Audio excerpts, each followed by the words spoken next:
This is my week, I think we're on week 11 now update. So since my first video when my veg borders were completely bare, I only had one proper border in the garden and they weren't at all full of plants or flowering, the garden's taken off leaps and bounds. So in here, in my strawberry and blackcurrant border, the blackcurrant's absolutely dripping. There's so many of them there. They're turning that nice dark purpley colour now. I've even got some gooseberries on my new plant as well, so it won't be long till I can harvest them. And I always love doing a blackcurrant pie with homemade custard, so I'm really looking forward to that.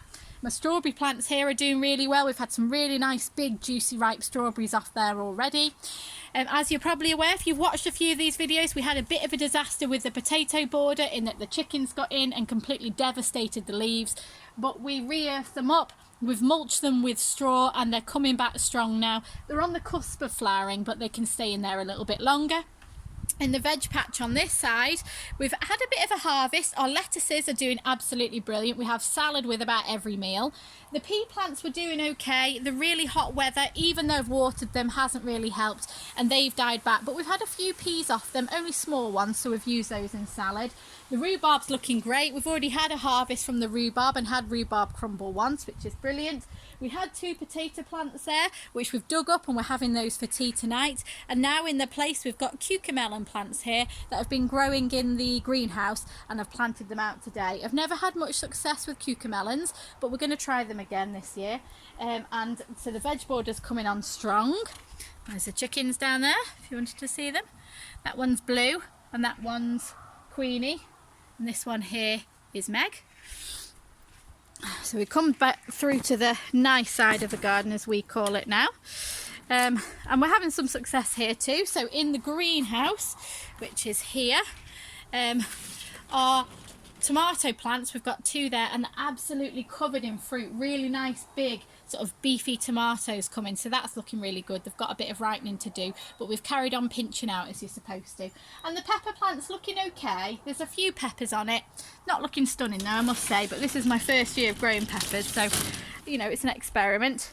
The sunflower plants you saw me, or the seeds that you saw me and Eric plant, these are doing really well, but this one at the end not so good. It's really been attacked by slugs and just isn't doing very well.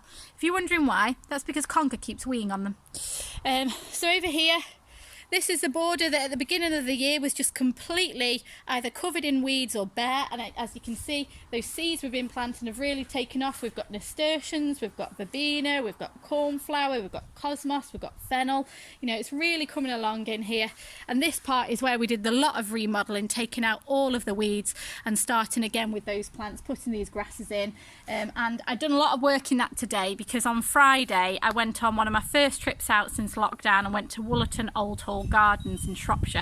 If you get a chance to go, I really would. It's only half an hour away from here and it gave me complete garden envy. So hence I've done a lot of work this weekend again to really weed out this border and to try and give that a bit of a boost. Up here, the plants are really nice and compact together. They're absolutely covered in bees, which is really, really good. And my hostas this year are coming up nice and strong, which is good. My alpines, taking a bit of a battering, but a few of them are coming back. And my David Austin rose is continuing to flower. Oh, and it's just absolutely wonderful. The patio is coming on nicely. The only thing that has happened though is my wisteria has died. I don't know why, because I really wanted a wisteria. I was desperate to have one. Been watering it, been feeding it, planted it in the place that it said. I was really hoping it was going to grow up here over my pergola. Not at all, it's dead. And we've planted a hollyhock in here, which I got from Woollerton Old Hall Garden, which I'm really hoping grows. I've always had problems with hollyhocks, so I thought if I grow it in that sandy base of my patio, I might actually have some luck. And this new border, where we've got the sweet woodruff growing through, the everlasting sweet peas are coming up now. No flowers yet, but starting to get a few buds, and the gunnera too. And finally, the one last thing I wanted to show you is I got an iris plant from Woollerton Old Hall, which they have in their ponds there. So I decided to get one and put it in my pond. It disturbed the frog slightly, which was a bit unhappy with me. But I've put it in today and it's flowering. that's really great news. The only disaster we have had recently in the garden, I would say, is I mentioned about my lawn not looking great, because obviously we've got the dogs and they do pee on the grass, which is unfortunate. But the other thing they like to do, which is quite frustrating, is they like to nibble the edges. So you can see I get all these holy soil areas at the edge, and that's such a pain to try and sort out. So if anyone's got any tips, that'd be great.